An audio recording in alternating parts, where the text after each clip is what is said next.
नमस्कार। Cinema hall में आपका स्वागत है। आज मैं इंदौर शहर में हूं और मेरे साथ प्रकाश हिंदुस्तानी जी हैं। प्रकाश हिंदुस्तानी जी से मेरा परिचय बहुत लंबा है, दशकों पुराना है और हम दोनों एक दूसरे के संपर्क में कभी रहे कभी नहीं रहे, लेकिन एक आत्मीयता और एक मेरा इनके प्रति आदर भाव बना रहा, इनका मेरे प्रति स्नेह भाव बना रहा और ये आज भी कायम है।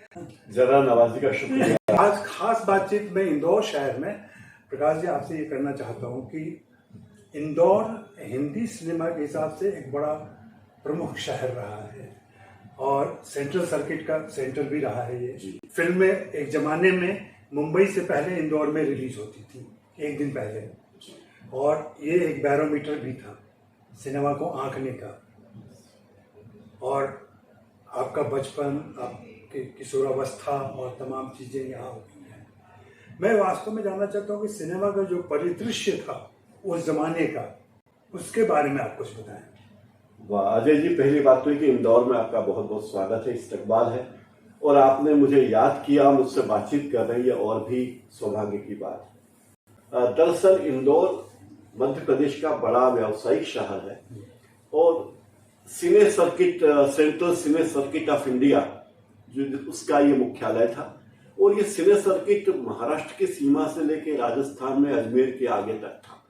यानी इतने पहले जमाने में पूरे फिल्मों के क्षेत्र को सर्किट में बांटा गया था और ये सेंट्रल सर्किट सबसे बड़ा सर्किट माना जाता था। एक और बात ये कि इंदौर में बड़ा वर्ग था जो मजदूरों का था और फिल्मों का चलन यहाँ काफी पहले से है, क्योंकि इंदौर के भी पहले महू में सिनेमा घर बन चुका था ऑर्फियम टॉकीज, जो महू एक बड़ी फौजी छावनी है और ऑर्फियम टॉकीज में पुरानी फिल्में, अंग्रेजी फिल्में लगा करती थी उस जमाने में, जब फिल्में बनना शुरू ही हुई थी 30 के और 40 के दशक में। इंदौर में टॉकीज नहीं थे और इंदौर से लोग महू सिनेमा देखने जाया करते थे ऑर्फियम टॉकीज में। लेकिन धीरे धीरे इंदौर में लोगों का चलन, लोगों की पसंदगी देखी गई और सिनेमा उद्योग भी यहाँ आया। इंदौर कपड़ा मिलों के लिए बहुत मशहूर था। देश में जो प्रमुख शहर है जहाँ कपड़ा मिलें थी, मुंबई, अहमदाबाद, इंदौर, कानपुर, उन सब शहरों में इंदौर का शुमार था। यहाँ 1.5-2 लाख बड़ी संख्या में श्रमिक वर्ग था और इसीलिए जब उनकी रात पाली होती थी, दिन पाली होती थी, उस हिसाब से यहाँ सिनेमा में शो हुआ करते थे कि अब मजदूर छूटते हैं तो सिनेमा देख सकते हैं। ये बड़ी दिलचस्प बातें थी।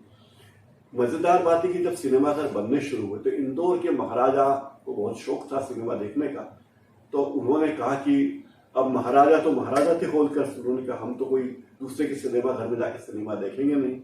तो उन्होंने अपने लिए एक टॉकीज बनवाया और यशवंत टॉकीज, इंदौर के महाराजा का नाम भी यशवंत राव होलकर था, तो उनके नाम पर एक टॉकीज बना, यशवंत टॉकीज। और उस टॉकीज में एक बड़ा थिएटर था, एक छोटा थिएटर था और महाराजा उसमें जाकर सिनेमा देखा करते थे। महाराजा के शौक को देखते हुए दूसरे लोगों को लगा कि भाई फिल्में तो बड़ी लोकप्रिय चीज है और भी टॉकीज होने चाहिए, तो दूसरे व्यापारी और उद्योगपति सामने आए। अजय, इस तरह इंदौर में टॉकीज बनने की शुरुआत। अगर मैं आपसे पूछूं कि आपको ऐसी कौन सी फिल्म याद है अच्छी तरह से जो आपने बड़े पर्दे पर देखी, जिसका अनुभव आज भी आपको है और जब याद करते होंगे अपने सिनेमा इतिहास को तो आपको उसकी याद आती ही आती है। बिल्कुल, बहुत बड़ा ही आपने मेरे मन का सवाल पूछा अजय जी। और मैंने पहली फिल्म देखी थी, पहली और दूसरी दोनों फिल्में देखी थी महू के मोती मोहे टॉकीज में। और पहली फिल्म देखी थी वो थी हरे कांच की चूड़ियां और मैं इस फिल्म को देखने के लिए अपनी माँ और मौसी के साथ गया था, लेकिन फिल्म की कहानी क्या है ये मुझे याद नहीं। लेकिन उसके बाद जो फिल्में मुझे याद है उनमें एक है दोस्ती, जिसमें एक अंधे और एक लूले व्यक्ति की कहानी है और उसके गाने बहुत सुने। दोस्ती फिल्म याद है। और दोस्ती फिल्म के आसपास ही जब मैं मिडिल क्लास में था, मेरे बड़े भाई मुझसे 2 साल बड़े हैं, वो भी मिडिल क्लास में ही थे, हम एक ही स्कूल में पढ़ते थे, तो हमने एक फिल्म देखी थी सूरज, राजेंद्र कुमार वैजंतीमाला की। वो फिल्म मुझे याद है। और उन दिनों सिनेमा घर का टिकट पाना कोई जंग जीतने से कम नहीं होता है। तो सिनेमा की क्लासेस तब होती थी। सबसे पहले होता था बॉक्स, जो सबसे महंगा टिकट होता था। ऊपर बालकनी के पास 2 बॉक्स बना दिए जाते थे। कुछ बॉक्स थे, उसको 3 या 4 सीटें होती थी। फिर एक बालकनी होती थी ऊपर। फिर नीचे होता था फर्स्ट क्लास, फिर सेकंड क्लास और फिर थर्ड क्लास। और सबके पीछे, मतलब फर्स्ट क्लास के पीछे होता था लेडीज क्लास। तो लेडीज क्लास की खूबी ये थी कि लेडीज क्लास सबसे पीछे होती थी, तो कोई छेड़छाड़ न कर पाए, महिलाएं पीछे होती थी। और शुरुआत में इंदौर में और महू में भी लेडीज क्लास में जो है सीटिंग अरेंजमेंट था, और साथ में दरियां बिछाई जाती थी। कई महिलाएं बच्चों को लेकर जाती थी सिनेमा देखने, तो बच्चों को सुला देती थी और बैठ कर दरी पर बैठ कर फिल्म देखती थी। सेकंड बालकनी में तो कुर्सियां होती थी हर व्यक्ति के लिए इंडिविजुअल। प्रथम क्लास फर्स्ट क्लास में भी कुर्सियां होती थी, लेकिन सेकंड क्लास में बेंच होती थी और गद्देदार बेंच थी। और थर्ड क्लास में बेंच होती थी जिसमें गद्दा नहीं होता था, और टिकट में कोई नंबर नहीं होता था। आपने फर्स्ट क्लास का टिकट लिया, जो पहले आवे पहले पावे, जो पहले आ जाए वो जहां बैठ गया वो बैठ गया। तो ये सीटों का नंबर वगैरह तब बालकनी में भी नहीं था हमारे जमाने में। हमने बाद में देखा कि सिनेमा के टिकट पे सीट नंबर लिखा होता है, तो हमें बड़ा अजीब लगा, लेकिन धीरे धीरे उसकी आदत पड़ी। तो सूरज फिल्म देखने के लिए हम गए, मैं और मेरा भाई। मेटनी में कम लोग जाते थे, तो मेरा बड़ा भाई लाइन में लगा, मैं उसके पीछे बाहर, क्योंकि मुझे जरूरत नहीं थी, मैं साइड में था। और इतनी भीड़ थी, लेकिन मेरा भाई जो है बहादुर से गया, उसने अपना हाथ, और वो टिकट काउंटर पे जो एक ही हाथ अंदर जा सकता था। उन्होंने भीड़ से बचने की व्यवस्था की थी कि इतना छोटा वो छेद होता था कि एक ही हाथ जा सकता था।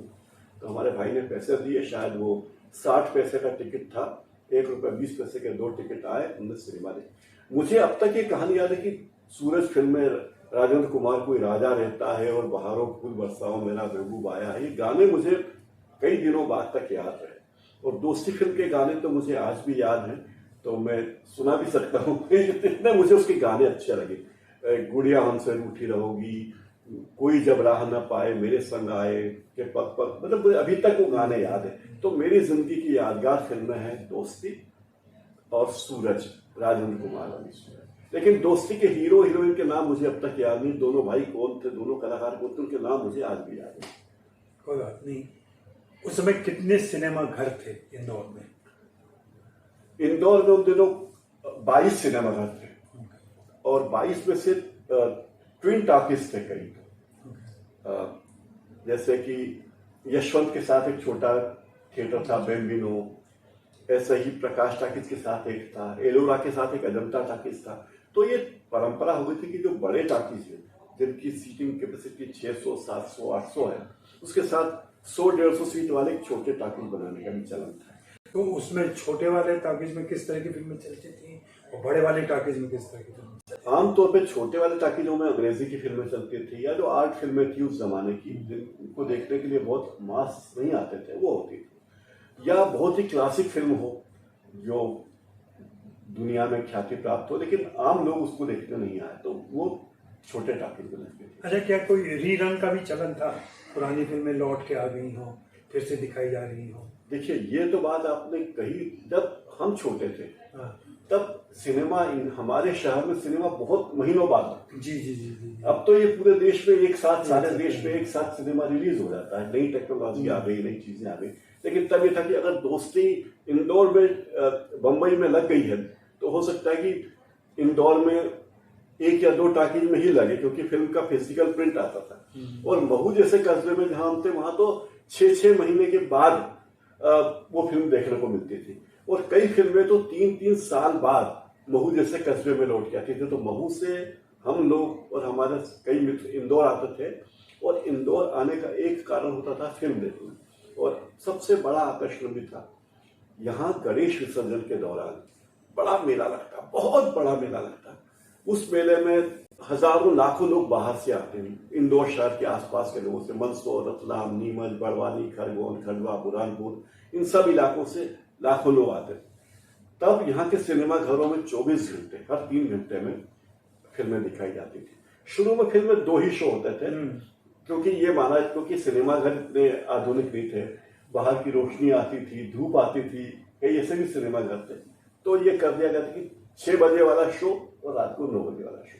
जब सिनेमा घरों की हालत ठीक हुई, उनमें टिन टप्पर ठीक से लगे, पंखे वंखे लगने लगे, तो फिर मेटनी शो शुरू हुआ 3 बजे का शो, और बाद में फिर अब 12:30 बजे वाली मेटनी और ये सब चीजें शुरू हुई। अच्छा, जिस समय 22 सिनेमा घर थे, वो साल कौन सा रहा होगा, कौन सा टिकट रहा होगा?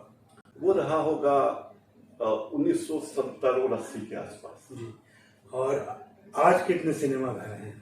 आज सिनेमा घर जो है, सेंट्रल स्क्रीन थिएटर तो 3 ही बचे हैं इंदौर में, लेकिन सारी जगह मल्टीप्लेक्स बन गए हैं, और कुछ मिनीप्लेक्स भी बने हैं, कुछ इलाकों में मिनीप्लेक्स भी हैं। तो स्क्रीन की संख्या तो 50 से ज्यादा है आज की तारीख। इंदौर में एक ही मॉल में 9 स्क्रीन है, 9 स्क्रीन। तो इस तरह है। क्या नाम है उसका?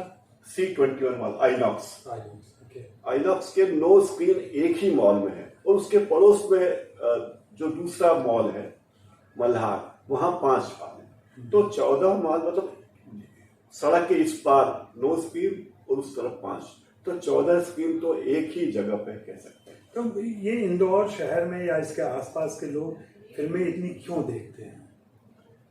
कोई वजह कभी वजह मुझे लगा कि मनोरंजन का बहुत अच्छा साधन था। हाँ। और दूसरी बात है कि यहाँ फिल्में जल्दी रिलीज हो जाती थी अपेक्षाकृत सेंट्रल सिने सर्किट को देखते हुए। और एक और चीज, फिल्म निर्माताओं को भी इंदौर में फिल्में लगाना पसंद था, क्योंकि इंदौर बहुत छोटा शहर तब भी नहीं था, कस्बा नहीं था, महानगर नहीं बना था, लेकिन कस्बे से थोड़ा बड़ा था, शहर था, महानगर था, और महानगर भी नहीं था। और यहाँ पर सारे देश के लोग रहते हैं, मीलों के कारण दक्षिण भारतीय लोग, तमिलनाडु, केरल, आंध्र प्रदेश, फिर पश्चिम बंगाल, गुजरात, महाराष्ट्र, सभी तरह के लोग यहाँ। तो एक तरह से ये पूरा टेस्टिंग ग्राउंड था। इसको मिनी मुंबई भी कहा जाता था। हाँ, शायद इसीलिए इंदौर को मिनी मुंबई कहते हैं कि जो मुंबई का कैरेक्टर है वो यहाँ का कैरेक्टर है। और मुंबई जिस तरह मराठी भाषी लोगों द्वारा लीड किया जाता है, तो इंदौर के राजा भी महाराष्ट्रियन थे, अहिल्याबाई होलकर, पूरा होलकर खानदान, तो वो मराठी परंपरा भी यहाँ है। दूसरी बात है कि इंदौर से मुंबई करीब है अपेक्षाकृत दिल्ली के, तो यहाँ के लोग मुंबई जाना पसंद करेंगे, कोई काम, कोई खरीदारी करना, तो इसलिए इंदौर मुंबई के करीब है। वैसे एक बात बता दूं कि इंदौर पूरे देश में मार्केटिंग के हिसाब से बहुत अच्छा टेस्टिंग ग्राउंड है। जब रेडियो मिर्ची बनाया शुरू किया टाइम्स ऑफ इंडिया ग्रुप ने, तो पहला स्टेशन इंदौर में खोला गया। जब सहारा सिटी बनने की बात आई, तो सबसे पहले इंदौर में शुरुआत हुई। ऐसे ही बैंकों की बात करें तो जो पहले HDFC बैंक पहली ब्रांच खुली, खुदरा ब्रांच, तो वो खुदरा ब्रांच के लिए इंदौर में चुना गया। ऐसे बहुत सारे प्रोडक्ट हैं इस देश में, चाहे सर्विस हो या प्रोडक्ट हो, उन्हें लगता है कि ये बहुत अच्छा टेस्टिंग ग्राउंड है। पहले जो खाने पीने की चीजें हैं, KFC टाइप आए, वो सबसे पहले इंदौर में है, क्योंकि उन्हें लगता है कि ये टेस्टिंग ग्राउंड अच्छा है, यहाँ के लोगों में परचेसिंग पावर भी अपेक्षाकृत ठीक ठाक है, और ये शहर दोनों को रिप्रेजेंट करता है, महानगर को भी और छोटे कस्बों और गाँव। इंदौर से और खांडवा से, जैसे आसपास के इलाके से, हम लोग किशोर कुमार को जानते हैं, लता जी को जानते हैं, सलमान खान को जानते हैं, सलीम खान। हाँ, इनके अलावा और भी कोई हस्ती रही है जो इंदौर के आसपास की हो? बहुत सी रही है। जैसे किशोर कुमार के भाई तो है ही, अनूप कुमार, अशोक कुमार तो है ही, पलक मुच्छाल अभी यहाँ से गई। हाँ, पलक मुच्छाल। और जॉनी वॉकर यहीं के थे। हाँ, जॉनी वॉकर। तो और भी बहुत सारे कलाकार हैं जिनके नाम मुझे अभी याद नहीं आ रहा, लेकिन स्नेहा खानविलकर। हाँ, स्नेहा खानविलकर है। तो बहुत सारे लोग यहाँ से गए हैं, खास करके टेलीविजन इंडस्ट्री में तो बहुत सारे कलाकार हैं। आपको क्या लगता है कि हम लोग सिनेमा जो देखने की आदत है, उससे इंदौर भी प्रभावित हुआ है? जैसे अभी कहा जा रहा है कि अब ज़्यादातर लोग OTT में जा रहे हैं, थिएटर लोग नहीं जा रहे हैं, क्या यहाँ भी थिएटर में जाने वालों की संख्या में कमी आई है? जी हाँ, बिल्कुल कमी आई है। आमतौर पर मैं पिछले 30 वर्षों से, लगभग 30 साल से, मैं पहले दिन पहला शो देखने का आदमी हूँ, और अपने शौक के कारण मैं ये देखता हूँ। कोई मुझे फॉर्मेलिटी नहीं, लेकिन मैं जब देख के आता हूँ तो लोग मुझे पूछते हैं कैसी फिल्म है, बताओ, तुम बताओ हम देखने लायक है या नहीं।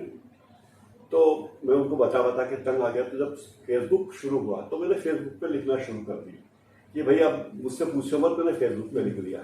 तो मजेदार बात है कि लोगों ने मुझे फिल्म समीक्षक समझ लिया है। फिर जब मैं सहारा चैनल पे था तो उन्होंने कहा तुम हर फिल्म देखते हो तो तुम हमारे चैनल के लिए फिल्म की रिव्यू कर दिया करो।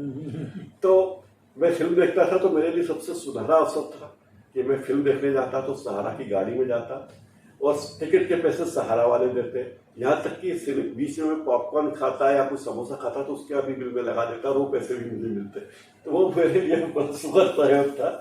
लेकिन अभी भी फिल्में देखना मेरा जारी है। लेकिन अब मुझे लगता है कि कई फिल्में ऐसी घटिया होती है कि उनके बारे में मैं रिव्यू करना या लिखना पसंद नहीं करता कि क्यों उस फिल्म के बारे में लिखा जाए। इतनी बकवास फिल्में भी आती है। लेकिन मुझे आश्चर्य होता है, कई लोग जब मेरे कमेंट्स पढ़ते हैं तो कहते हैं कि हम तो आपका कमेंट्स पढ़ के ही फिल्म देखने जाते हैं। तो ये मेरे लिए खुशी की बात है कि, और मुख्य बात है कि मैं फिल्म समीक्षक नहीं हूँ, तो मैं एक दर्शक के रूप में समीक्षा लिखता हूँ। भाई मैंने शाहरुख खान की फिल्म देखी पठान और मुझे मजा आ गया, तो भाई मजेदार फिल्म है, पैसा वसूल पिक्चर है। या बकवास है तो मतलब कि महाबकवास फिल्म है।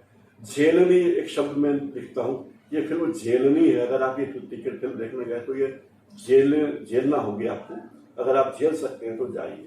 तो लोगों को पता, लेकिन मैं रेटिंग नहीं देता, स्टार वगैरह नहीं दिखाता, लेकिन लोगों को पसंद है। फिर मेरी समीक्षा जो फेसबुक पे आती है उससे लेकर कई अखबारों ने छापना शुरू कर दिया। तो इस तरह मैं अघोषित रूप से फिल्म समीक्षक बन। आप इतने अच्छे सुधी दर्शक रहे हैं शुरू से हिंदी सिनेमा के। अगर मैं 2-3 बदलाव की बात करूं, किस तरीके के चेंज हुआ है, मैं अच्छा या बुरा चेंज की बात नहीं कर रहा हूँ, वो चेंज तो बाद में पता चलेगा कि अच्छा हुआ था कि बुरा हुआ था। लेकिन आप क्या स्पेसिफिक चेंजेस देख रहे हैं या महसूस कर पा रहे हैं अपने जवानी के दिनों के सिनेमा में और आज के सिनेमा में? ये बहुत बड़ा परिवर्तन है जी। मैं देखता हूँ कि फिल्मों का पहले एक संदेश होता था, खलनायक को सजा होती थी, पर वो एक संदेश के साथ फिल्म खत्म होती थी कि बुरा काम करोगे तो बुरा ही होगा। ये एक संदेश फिल्मों में होता था। लेकिन अब क्या हुआ कि हमारे यहाँ ये संदेश फिल्मों में देना बंद कर दिया। अब देखिए, चुलबुल पांडे का ही रोल देखिए, सलमान खान। तो चुलबुल पांडे रिश्वत खाता है, लेकिन पहले फिल्मों में कभी ऐसा नहीं होता था कि फिल्म का हीरो रिश्वत खाता। मदर इंडिया की कहानी को याद कीजिए कि सुनील दत्त एक लड़की से दुर्व्यवहार करता है, दुराचार करता है, तो उसकी माँ उसे गोली मार देती है। मतलब जो माँ अपने बेटे को इतना चाहती है, जो बेटा अपनी माँ को चाहता है, लेकिन माँ को ये बात बर्दाश्त नहीं, उसको गोली मार देती है। तो ये एक बड़ा बदलाव यह कि संदेश अब फिल्मों से गायब हो गया है, फिल्में मनोरंजन के लिए हो गई। दूसरा परिवर्तन मैं देखता कि पहले फिल्मों में कहानी और गाने बहुत प्रमुख थे। बिना का गीत माला में गाने बजने लगते थे और बरसों एक गाना बरसों बरस सुनाई देता। 2-2 साल 3-3 साल तक एक ही गाना चलता है। तो बहारों फूल बरसाओ अब भी शादी ब्याह में बजाया जाता है ना, या दोस्ती के गाने अभी भी बजाए जाते। लेकिन अब वैसे गाने थोड़े कम हो गए। 2 तो तीसरा परिवर्तन मैं ये देखता हूं कि पहले फिल्मों में कहानी के हिसाब से दिखाया जाता है कि पूरी फिल्म आप देखो, फिर उसकी कहानी समझ में आई। लेकिन अब फिल्में कहानी की बजाय टेक्नोलॉजी पर केंद्रित हो गई। भाई ब्रह्मास्त्र आपने देखी, तो ब्रह्मास्त्र बनाई इसलिए गई कि टेक्नोलॉजी देखी आप, कहानी महत्वपूर्ण नहीं। तो कहानी का पतन हो गया है और टेक्नोलॉजी हावी हो गई। वैसे फिल्में अपने आप में टेक्नोलॉजी का ही माध्यम है, ये तो भ्रम है कि सब टेक्नोलॉजी। लेकिन अब अवतार 1, अवतार 2 आई या ब्रह्मास्त्र आई और ब्रह्मास्त्र भी अगले आएगी, तो उसको तकनीक दिखाने के लिए दर्शकों को बोला, देखिए हम आपको 3D में दिखाएंगे, 4D में दिखाएंगे, देखिए ये VFX होते हैं। तो जब पहली फिल्म दादा साहब फाल्के के लोगों ने देखी या उसके पहले लोगों ने पहली अंग्रेजी फिल्म जो आई थी वो देखी, तो दर्शक बेहोश हो गए थे। तो अब जब VFX का दौर आ गया और ये नया दौर आया है, तो लगता है कि हाँ भाई ये परिवर्तन है। अब कहानी सुनने के लिए आप नहीं जाते, आप कहानी को देखने के लिए, VFX देखने के लिए जा रहे हैं। जी, बहुत बहुत शुक्रिया प्रकाश जी, आपसे बहुत सारी बातें हुई। इंदौर शहर के बारे में भी पता चला और इंदौर का जो सिने परिदृश्य था उसके बारे में भी थोड़ी जानकारी मिली। और मैं कोशिश करूंगा कि फिर आऊं इंदौर, आपसे और बातें हों, लंबी बातें हों और हम लोग बेमतलब भी बातें करें। आपका बहुत बहुत शुक्रिया। और आप इतने कम समय के लिए आए और आपने बातचीत की मुझसे, मैं आपका बहुत बहुत आभारी हूँ। बहुत बहुत धन्यवाद। और सिनेमा हॉल की तरफ से आपको बधाई, शुभकामनाएं आपके चैनल के लिए भी। जी, और सिनेमा हॉल बहुत अच्छा चैनल है और मैं उसको नियमित रूप से देखता हूँ। और लेकिन जब मुझे समीक्षा लिखनी होती तो उसके पहले मैं उनका रिव्यू नहीं देखता, क्योंकि मैं उनसे इतना प्रभावित हूँ कि मुझे लगता है अगर मैंने ये अजय जी की रिव्यू देख ली यूट्यूब पर, उनके चैनल पर सिनेमा हॉल में, तो शायद मैं उसकी नकल करने लगूंगा। तो मैं उस डर से वो पहले नहीं देखता। जब मैं रिव्यू कर चुकता हूँ उसके बाद मैं उसे देखता हूँ। बहुत बहुत शुक्रिया। शुक्रिया।